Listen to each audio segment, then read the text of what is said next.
Hello everyone, welcome back to my channel, Micah Let's Plays, and guess who I am? I'm Micah, because it's the only person I can be. Guys, we're going to be talking about several different things on my channel today. First, we're going to be talking about Assassin's Creed Valhalla, we're going to be talking about Mortal Kombat, Aftermath, oh my glob. We're also going to be talking about the controversy around Last of Us 2, and we're going to even talk about Injustice 3. But before we get into all that and more, first enjoy this intro. I made it just for you. Wink. Now loading Micah's Let's Play. Welcome back. I hope you liked that intro. It took me hours to put that together. Hours of time, people. I hope you liked it. Anywho, guys, so, like I said earlier, we're going to be talking about Valhalla. We're going to be talking about Assassin's Creed Valhalla, which is all the same thing. We're going to also be talking about Aftermath, Mortal Kombat, Injustice 3, and The Last of Us 2. So, first and foremost, let's talk about Valhalla. Okay guys, first and foremost, oh my glob, I'm so excited about this game. Everything about it looks amazing, and I have some notes. So what I did in my research, I was like, okay, what is this game about? And all this other good stuff. And also, if you guys have not seen my reaction to it, click the little icon above my head that's going to slide across. Click it, or it's somewhere down here, and it's going to tell you, and you'll see my reaction and talk about it, and then come back and we'll talk some more, because it's what we do on this channel. We just talk. Anywho, so what I wanted to know about this channel, this game was, what is the story? Who the hell is this protagonist? And I need to know more about it. Now, for those of you who are like me, who are massive gamers, you want to know everything about it, like, right away. And unfortunately, the content creator, Mr. Ashraf, I hope I'm saying his name correct. If I'm not, I'm so sorry. I'll have a link to his Twitter in the comment section down below, so go click it, go friend him like I did. Oh my glob.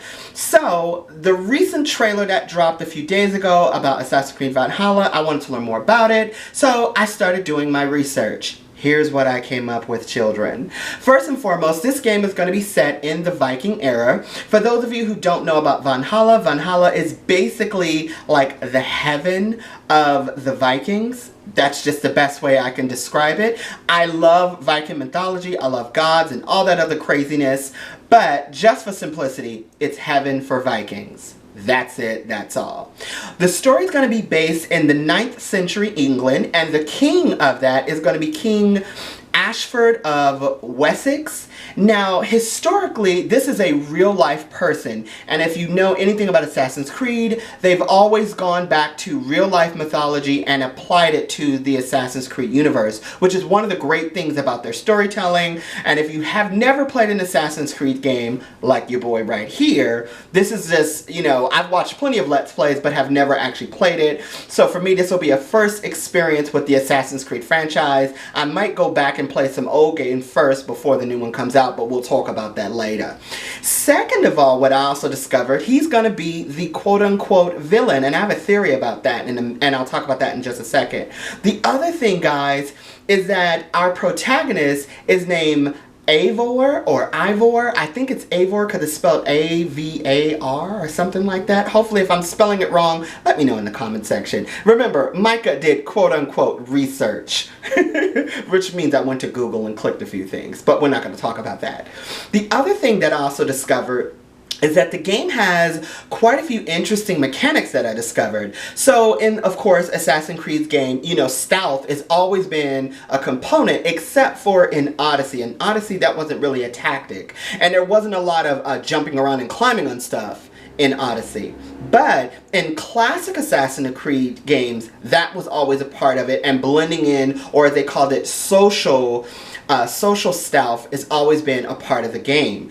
Then that's going to be back in this game. Also, it's going to be a really cool mechanic where you can actually manually, you know, put up your hood or put it back down, which I thought that was really smart, unique, and very creative. So kudos to Ubisoft on that. The other thing that I thought was very interesting is the gauntlet the Hidden Blade and the Gauntlet, is also going to be coming back. But now it's going to be one of those one-hitter quitter moves. And if you know Micah, and if you watched any of my Let's Plays, you know I'm a fan of the one-hitter quitter move. So basically, it's going to be tied into stealth or timing to hit your opponent with it. So I'm interested to learn more about that particular mechanic.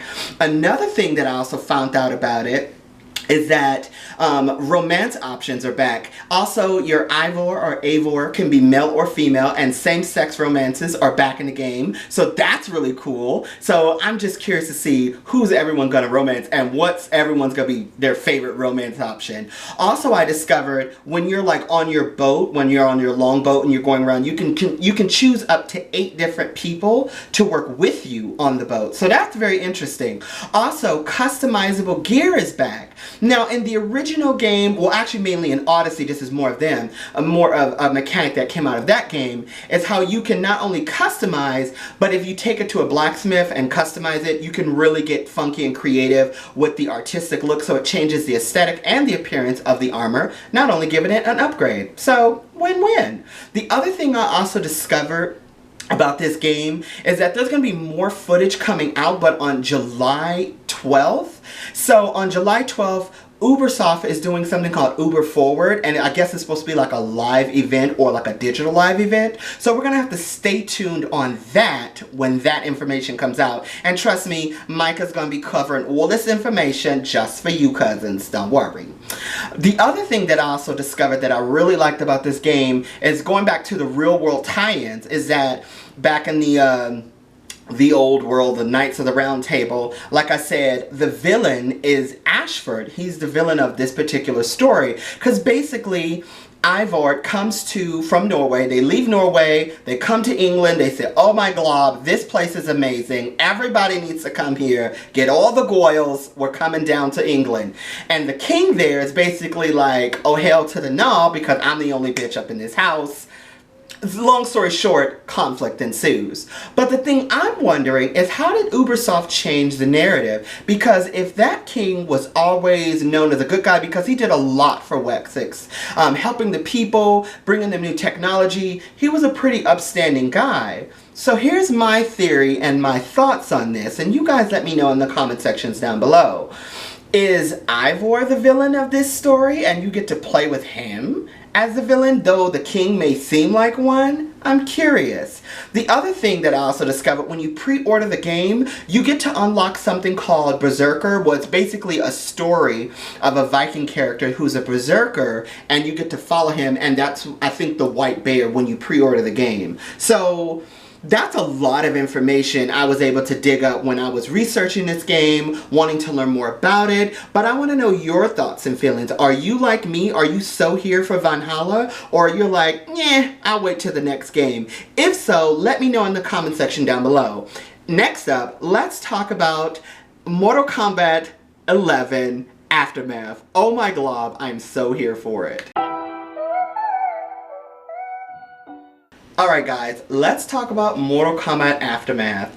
Oh my glob, I am so here for it. Now for those of you who have already played Mortal Kombat 11, Aftermath is an adjunct. They're adding onto it, so it's a DLC pack.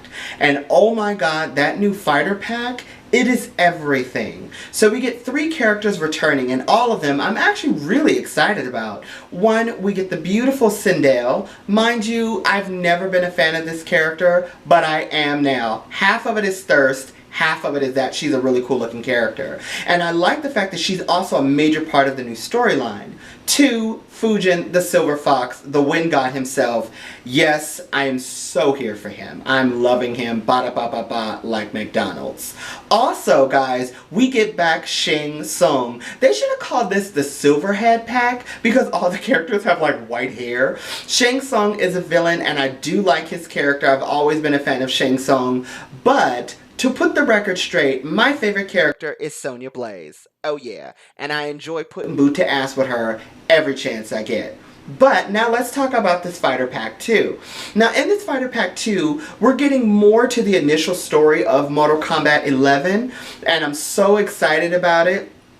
And I really like what they're doing with the story, and I like how they've added to where Kronika and Shang Tsung apparently know each other or knew each other at some point, and I want to know what more about that. And I like how in the ending of the game, spoiler alert, if you've never played Mortal Kombat 11, if you have not, go play it or go watch a Let's Play, then come back and we'll talk more about it.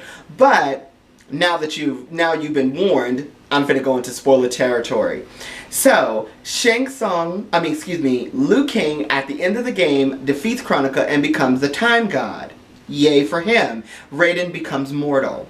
Yay for him. So now what they're going to show is how, I guess they're going to reset the timeline again with Mortal Kombat. And if you played past Mortal Kombat games, this is not something they haven't done before with the time manipulation. So I'm curious to see how they're going to change the story or add to the story, which is very interesting. So I just want to know more. I got to know more. And if you're like me, let's talk about it in the comment section. Now the last final silver piece to this fighter pack is RoboCop. Now, I'm going to be honest with you, I didn't really care one way or another that he was in the game, but the fact that he's there, he's kind of that thing that you didn't realize you've always wanted, but it's there, so you're like, yay!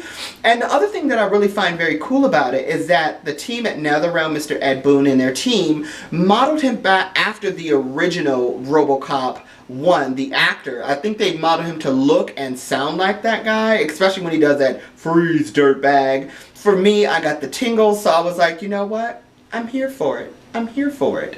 So I'm excited to see him, and one thing I've always wanted to give credit to NetherRealm and Mortal Kombat is that they've always added real-world characters into this fictional universe, which all the characters are fictional, but you know what I mean though. They've added Freddy Krueger, Jason, the Xenomorph, which was my personal favorite, #YesQueen. Then on top of that, they've added Predator, they've added Leatherface, they've added the Terminator, and honestly, I'm here for a fight with Terminator and RoboCop. I just want to see it happen. I don't know, are you like me? Comment in the comment section down below. So that is the MLK, I keep calling it MLK, but that is the Mortal Kombat Annihilation's Fighter Pack 2, which drops on May 26th, which is actually in a few weeks, guys. So I'm so excited about that. I want to know more. I hope we can play online together because I'm definitely getting the Fighter Pack 2. I hope to see you there. So, guys, let's move on and talk about more NetherRealm goodness with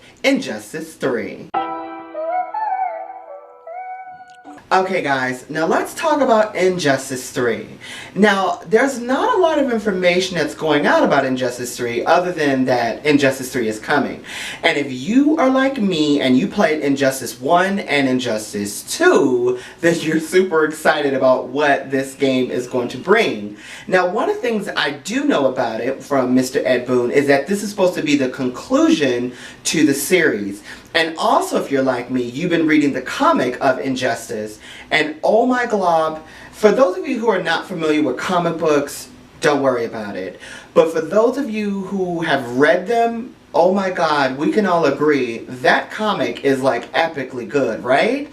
Also, if you guys want to know more about the Injustice comic book series and you're like, maybe you don't want to read it or whatever, you can go to Comics Explained with Rob. I'll leave a link to his channel down below. Huge channel, excellent commentary, great. He talks all about the Injustice comic book series. Go read it. It's mwah, it's awesome. It is life in the form of pages, okay? It is life. But anywho, let's talk back more about Injustice 3. So, Injustice 3 is supposed to be the conclusion to this franchise, which has been excellent since its inception. So now, with this new version, they're going to be adding new characters. And we're going to talk a little bit more about what Ed Boon may be doing with his future fighting game franchises in the future. Mind you, this game is not coming out until, I believe, 2001, 2002, 2022. Trust me, it's all crazy. But anywho, so in this new version, they're supposed to bring back Zatanna and a few other characters. Now, some characters I'm hoping that they put into this game, and some things I hope to see return. But first, well, let's talk about the characters. For sure, I want to see Zatanna return, and I want to see more magic-based characters. I know we got Dr. Fate, which I love Dr. Fate. He's one of my favorite DC characters, but I want to see more. I want to see Constantine, because I want him to say, hello, love, and just watch him just be awesome. If you guys have never read any of the Constantine comic books. They're called Hellraiser, Hellblazer. They're so good. Go read them. They're excellent. They're a DC comic book line. They're more like their other brand of comic book, or Justice League Dark, which is like a whole new bag of cats that DC Cinematic Universe is talking about. So I'm excited about that. But back to the game. So I hope to see Constantine. I want to see more of Zatanna because I love DC magical based characters. Wonder Woman is my favorite DC character. She's also magic based. She's also based in Greek mythology. If you know me, I love everything about gods and mythology and myths and all that jazz. So I want to see that. Villains that I want to see them bring. I want to see them bring the Penguin. I want to see the Riddler. I know these are Batman Rogue Gallery, but Batman has really cool Rogues Gallery. I want to see more characters from Wonder Woman universe brought into there because, you know, Wonder Woman does have her own series of villains. It's not just Dr. Psycho and Dr. Poison and, you know, Ares. She has a whole other cast of villains I would love to see. They brought Cheetah, and we know Cheetah was fire, but I want to see more from Wonder Woman's Rogues Gallery. I would love to see them bring the villain from her film, and I don't want to give any spoilers away. If you've never read a Wonder Woman comic book or you're not familiar with Wonder Woman's mythology, Wonder Woman 84 is coming, and oh my glob, I'm so here for it.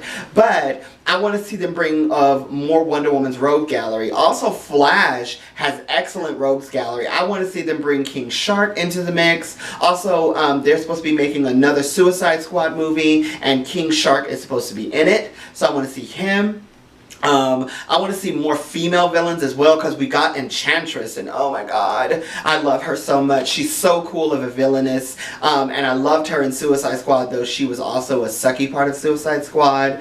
But that's another bag of cats. Back to the game. Micah must focus on the game. But I'm just saying, these characters I want to see come back. And also, I want to see Clarion the Witch Boy. For those of you who are not familiar with Clarion the Witch Boy, he actually had his own book called Clarion the Witch Boy, and what you got in Young Justice was a completely different character. But I want to see Clarion the Witch Boy come back. I want to see Tico. I want to see him use Tico. Like, and you know, Ed Boon, if you see this video, please, for the love of God, give me Clarion the Witch Boy. Make him epically awesome. And then also, there's another character I want to see them bring, and he's a ghost character. His name is on the tip of my tongue. He wears a 0 on his chest, and he's Robin in the comics. I think he's Ghost Man or Spirit Man or whatever. Name is escaping me. I want to see that version of Robin from this universe. Deathman, that's his name.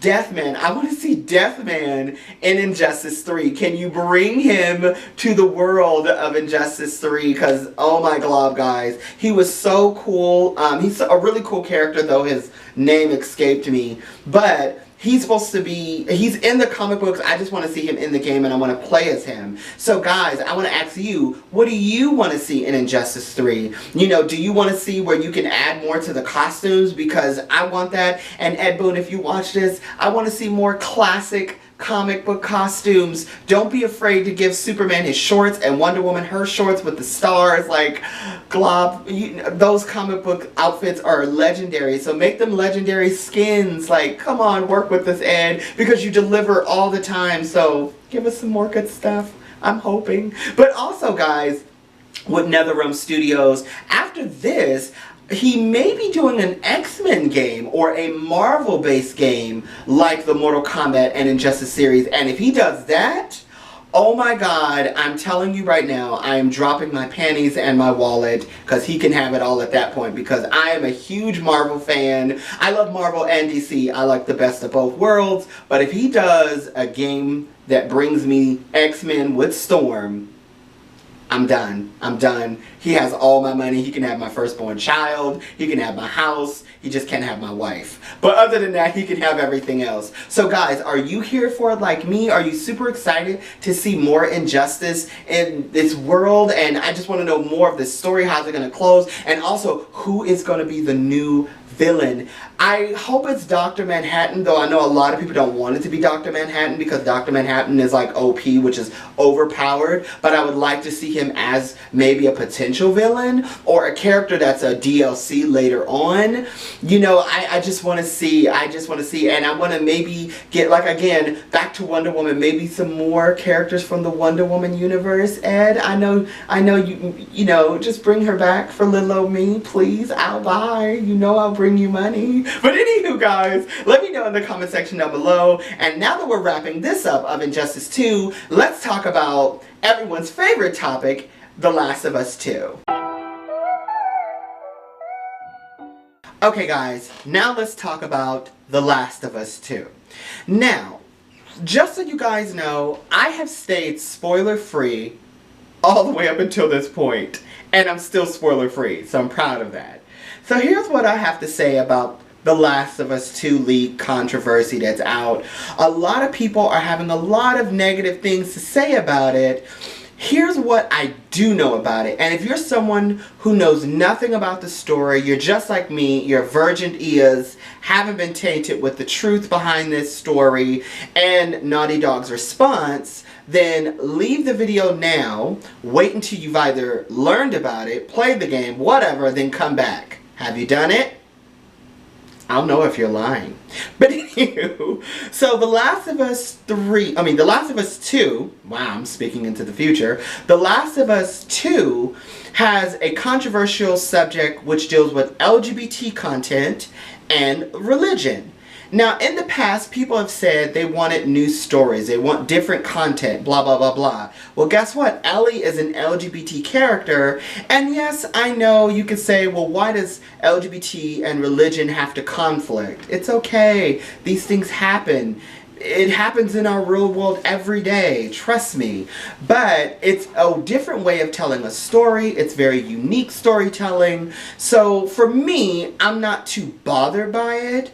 But for those of you who are bothered by it, why does it bother you so much? Now again, I know those two things, you know, keep them separate. You don't have to bring them into a fictional world. But they made it more realistic in my opinion. So I think that's actually pretty cool. Again, you know, LGBT content mixed with religion, I get it. I do. I live on this planet too. I'm aware. But I think that people's response to it, I think, is very interesting because people have such a negative response to it. And in my opinion, I don't really understand why they have such a negative response to it. So if you're someone who has a very negative view of how the game is being told, and if you feel that the leaks are, you feel that the story is weak sauce, then tell me, because I want to know, without giving spoilers away, because remember, there are people who are watching this that may have never, who don't know about it, who are virgin, their ears are like mine, they're completely virgin. Can you tell me why you're upset about it in a way that's constructive? I mean, if you chose colorful language, I understand, but, you know, in a way that's constructive without giving away spoilers to kind of help me and the rest of the people understand why this is such a negative thing. I even spoke to my brother Matthew about it. My brother also has a YouTube channel called Mattyson Dreamland. Go check it out. He's playing Streets of Rage and he's played Resident Evil 3, so he has good content. So I have a link for him in the descriptions down below. But we both agree, because he knows the spoilers, I don't, that, you know, it's unique storytelling. It's something most people don't hear about. And again, Ellie is an LGBT protagonist. She's a lesbian. So it's very unique storytelling. You don't see LGBT people as leads in hardly any media anywhere. So it's just to me, I'm excited for it. I want to see more characters like her in the future. So why is this such an issue for most people? Then also Naughty Dog's response to people, again, you're the CEO of a company. Choose your words wisely, because these people are purchasing your product. So, but again, with that said, you still have a right to defend your work, and you have a right to express your opinion. But I just think that there's two wrongs to this. And if you feel that I'm wrong and I'm talking out of my ass, I get it, I do. But at the same time, I just feel that this game had the original, the first Last of Us, was such a good game, and it's such a wonderful story. It was very unique. If you've never played The Last of Us, go play it. I've seen the Let's Play, so shut up. But with that said, guys, you know, what are your true thoughts and feelings on it? Again, The Last of Us 2, the leaks, all the stuff that's going on with it. You know, what is your final stance? Are you purchasing the game? Because I believe the game is coming out next month on June 16th. So it's May now. So June 16th is coming up, I believe, in 1 month. I think it's in 1 month of the recording of this video. It should be 1 month away. But are you gonna purchase it? Are you like some people saying, hey, those leaks saved me $60? Or are you like me and gonna stay optimistic and positive and say, let's see the final product, let's see the execution of the game, let's see how the story is gonna get told? Because from what I've been seeing, I'm here for this story. It looks really good. I want to know more about it, and I want to know, you know, how does Ellie, you know, go in this world, and how is her relationship with this girl in this story? Like, I want to see how it all unfolds, and how is she the center of it, or how does she play a part in it? So if you're like me, give this video a thumbs up, because more LGBT content is a good thing. Just like more black content, more Latino content, more everything, more diversity in media is needed. So I'm excited for a story like this, and I hope you are too. So with that being said, guys, we covered a lot in this video today. So we talked about The Last of Us, we talked about the Fighter Pack 2 for Mortal Kombat 11 Aftermath,